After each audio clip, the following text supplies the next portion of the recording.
എനിക്ക് ഒരു പാരഡോക്സേ പറയാനുള്ളൂ. ഇപ്പൊ ഞമ്മക്ക് ഒരു പടച്ചോനില്ലെങ്കിൽ എന്തെങ്കിലും നമ്മൾ സ്റ്റാർട്ട് ചെയ്യണ്ടേ? ഈ ബിഗ് ബാങ് എന്ന് പറഞ്ഞാലാണ് യൂണിവേഴ്സിന്റെ സ്റ്റാർട്ടിംഗ് എന്ന് പറഞ്ഞാൽ. ഈ ബിഗ് ബാങ് ആരാ തുടങ്ങിയത്? ഇത് ചില ആൾക്കാർ പറയും പഠിച്ചോനല്ല തുടങ്ങിയത്.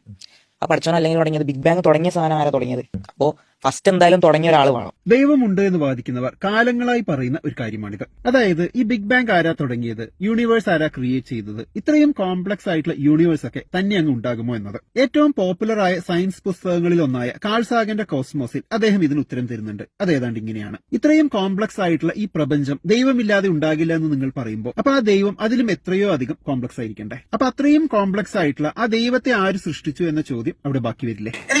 അപ്പോ ഇത് കേട്ടപ്പോൾ എനിക്ക് തോന്നിയത്, നമ്മുടെ നാട്ടിലൊരു കുട്ടിയെ വിളിച്ചിരുത്തി നല്ല ഒരു സദ്യയൊക്കെ കൊടുത്തു, അല്ലെങ്കിൽ നല്ലൊരു ബിരിയാണി ഉണ്ടാക്കി കൊടുത്തു. നല്ല ചൂടുള്ള നല്ല ടേസ്റ്റ് ഉള്ള ഒരു ബിരിയാണി മുന്നിൽ വെച്ചിട്ട് പറഞ്ഞു, ഈ ബിരിയാണി ഉണ്ടാക്കിയത് ഉമ്മയാണ് എന്ന് പറഞ്ഞു. അപ്പൊ ആ കുട്ടി നിഷേധിച്ചോട് പറയുന്നു, ഈ ഒരിക്കലുമല്ല. കാരണം എന്താ? ഈ ബിരിയാണി നല്ല ചൂടുള്ള ബിരിയാണിയാണ്. ഈ ചൂടുള്ള ബിരിയാണി ഉണ്ടാക്കണം എന്നുണ്ടെങ്കിൽ ആ ഉണ്ടാക്കിയ ആള് ഈ ബിരിയാണിയേക്കാൾ ചൂടുള്ളതായിരിക്കണ്ടേ?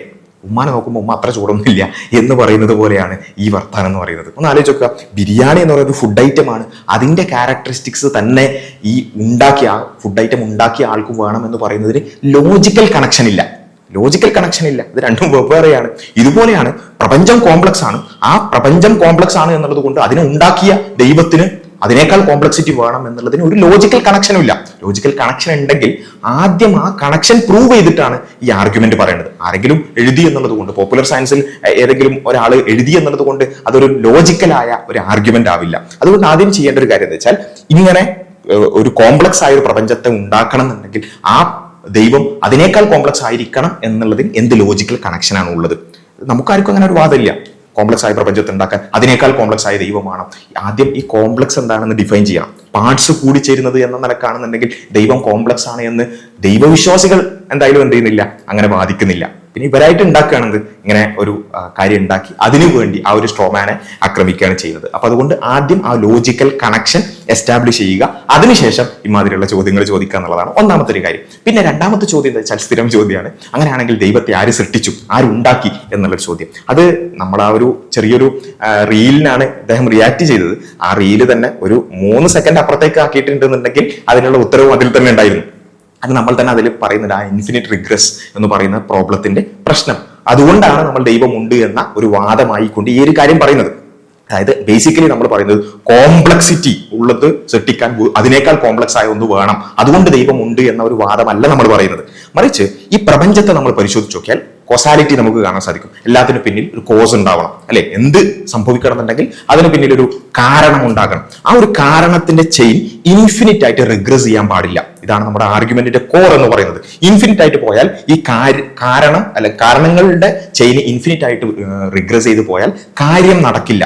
ഈ പ്രപഞ്ചം സാധ്യമാകണമെന്നുണ്ടെങ്കിൽ ഇതിന് പിന്നിലുള്ള കാരണങ്ങൾ അനന്തമായി പോയാൽ ഈ പ്രപഞ്ചം സാധ്യമാകില്ല. ഈ പ്രപഞ്ചമുണ്ട്. അപ്പൊ അതുകൊണ്ട് തന്നെ ഈ കാരണങ്ങളുടെ ചെയിൻ അനന്തമായി പോകാൻ പറ്റൂല. അതിന്റെ ഏറ്റവും അവസാനത്ത് കാരണങ്ങൾ ആവശ്യമില്ലാത്ത ഒരു അസ്തിത്വം വേണം. ഇതാണ് ബേസിക്കലി നമ്മുടെ ആർഗ്യുമെന്റ്. അതായത് പ്രപഞ്ചത്തിന് ബാധകമായിട്ടുള്ള ഒരു കാര്യമാണ് എന്ത്?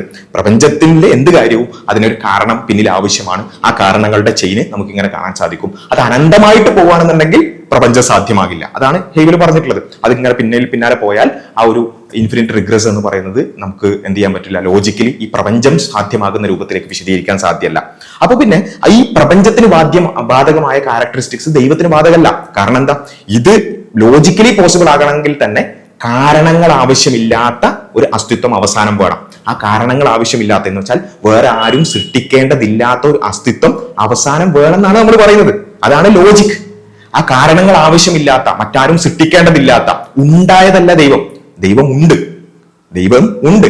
ആ ഉള്ള ദൈവത്തിന് കാരണങ്ങൾ ആവശ്യമില്ലാത്ത, തുടക്കം ആവശ്യമില്ലാത്ത ഒരു ദൈവം ഉണ്ടെങ്കിൽ മാത്രമേ ബാക്കിയുള്ള കാര്യങ്ങളൊക്കെ വിശദീകരിക്കാൻ പറ്റൂ എന്നുള്ളതാണ് ബേസിക് ആയ ആർഗ്യുമെന്റ്.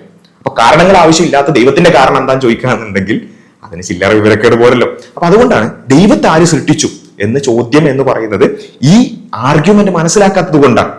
ഈ ആർഗ്യുമെന്റ് ബേസിക്കലി പറയുന്നത് തന്നെ അവസാനം ഒരു അസ്തിത്വം വേണം. ആ അസ്തിത്വം ആകട്ടെ അൺകോസ്ഡ് ആയിരിക്കണം. അവന് പിന്നിൽ വേറെ കാരണങ്ങൾ ഉണ്ടെങ്കിൽ പിന്നെയും വീണ്ടും ഇൻഫിനിറ്റ് റിഗ്രസ് ആവും. അപ്പൊ ഒരു അസ്തിത്വം ഉണ്ടായേ പറ്റുള്ളൂ. ആ അസ്തിത്വത്തെയാണ് നമ്മൾ ദൈവം എന്ന് വിളിക്കുന്നത്. ആ ദൈവത്തെയാണ് നമ്മൾ അൽ ഇലാഹ്, സാക്ഷാൽ ആരാധ്യൻ, സർവേശ്വരൻ, അള്ളാഹ് എന്ന് വിളിക്കുന്നത്. അപ്പോൾ അത് വളരെ സിമ്പിളായിട്ട് നമ്മളൊക്കെ ഒരുപാട് തവണ ഡിസ്കസ് ചെയ്തിട്ടുള്ളതാണ്, നമ്മുടെ ചർച്ചകളിലൊക്കെ പലപ്പോഴായി വന്നിട്ടുള്ളതാണ്. ഇങ്ങനെ ഷോർട്സിലൂടെ പറയുമ്പോൾ അതിന് പരിമിതികൾ ഉണ്ടാവും. അപ്പോൾ അതുകൊണ്ടാണ് നമ്മൾ ഒരു ലൈവായിട്ടൊന്ന് ഇരുന്ന് ചർച്ച ചെയ്താലൊക്കെ കുറച്ചൊക്കെ ഒരു വ്യക്തത ഉണ്ടാവും. ഒരുപക്ഷെ ഇതിനും അദ്ദേഹത്തിന് ഒരുപക്ഷെ മറുവാദങ്ങൾ ഉണ്ടാകും. അപ്പൊ അതുകൊണ്ട് ഇങ്ങനെ ഷോർട്സ് ആയിട്ട് അങ്ങോട്ടും ഇങ്ങോട്ടും ഇടുന്നതിന് പകരം നമുക്ക് ഒന്നിരിക്കാം, ഒരു ഓൺലൈനിൽ ഇരിക്കാൻ കാര്യമായ ചിലവൊന്നുമില്ലല്ലോ. നമുക്ക് രണ്ടു കൂട്ടർക്കും എന്ത് ചെയ്യാം, ഒരു സമയം നിശ്ചയിച്ച് ഓൺലൈനിൽ ചർച്ചയ്ക്ക് ഇരിക്കാമെന്നൊക്കെ പറഞ്ഞുകൊണ്ട് നമ്മൾ വിളിച്ചിരുന്നു. അദ്ദേഹത്തിന് അതിന് താല്പര്യമില്ലാത്തത് കൊണ്ടായിരിക്കാം. അപ്പൊ അങ്ങനെയാണെങ്കിൽ ആളുകൾക്ക് കൂടുതൽ വ്യക്തത ഈ വിഷയത്തിൽ വരും. നമ്മൾ ഓൾറെഡി ഈ വിഷയത്തിൽ തന്നെയുള്ള ചർച്ചകൾ നമ്മുടെ ചാനലിൽ അവൈലബിൾ ആണ്. ആവശ്യക്കാർക്ക് അതിനെക്കുറിച്ച് കൂടുതൽ അറിയണമെന്ന് ആഗ്രഹിക്കുന്ന ആളുകൾക്ക് അത് റെഫർ ചെയ്യാവുന്നതാണ്. അസ്സലാമു അലൈക്കും വറഹ്മത്തുള്ളാഹി.